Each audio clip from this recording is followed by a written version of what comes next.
एक करते पोटच्या लेकरासाठी प्रत्येकाई, आकाश पाताळ एक करते पोटच्या लेकरासाठी प्रत्येकाई, पोटची लेकरं माती अडचाई, ती जाता नाही करोडो लोकांसाठी उभी राहते, ती फक्त रमाई, ती फक्त रमाई, ती फक्त रमाई. होय मी रमाई. रमाई म्हणजे रमाई भीमराव आंबेडकर. माझा जन्म रत्नागिरी जिल्ह्यातील दापोली तालुक्यातील बंदरगाव येथे झाला. माझ्या वडिलांचे नाव भिक्खू धुत्रे तर माझ्या आईचे नाव रखुमाई होते. घरची परिस्थिती अत्यंत गरिबीची होती. अशाच गरिबीत माझं बालपण गेलं. मी थोडी मोठी झाल्यावर माझं लग्न भीमराव रामजी आंबेडकरांशी झालं.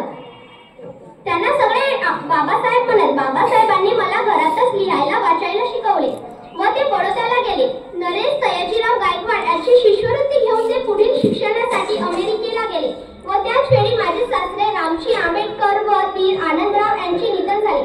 त्यावेळी संपूर्ण कुटुंबाची जबाबदारी माझ्यावर पडली. माझा स्वभाव मितभाषी आणि स्वाभिमानी होता. अशा परिस्थितीतही मी मनाची शांतता व घराची एकोपा ठेवण्यासाठी लय कष्ट सोसले.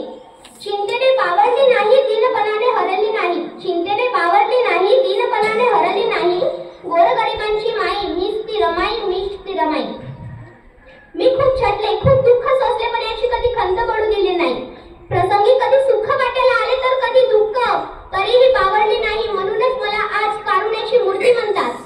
माझ्या पती सामाजिक कार्यासाठी आपले जीवन वाहिले व अशा परिस्थितीत मी माझ्या संसाराचा गाळा सामर्थ्यपणे पेलला. माझ्या पतीस मोलाची साथ दिली. गरिबी जरी माझ्या संसारात होती, गरिबी जरी माझ्या संसारात होती,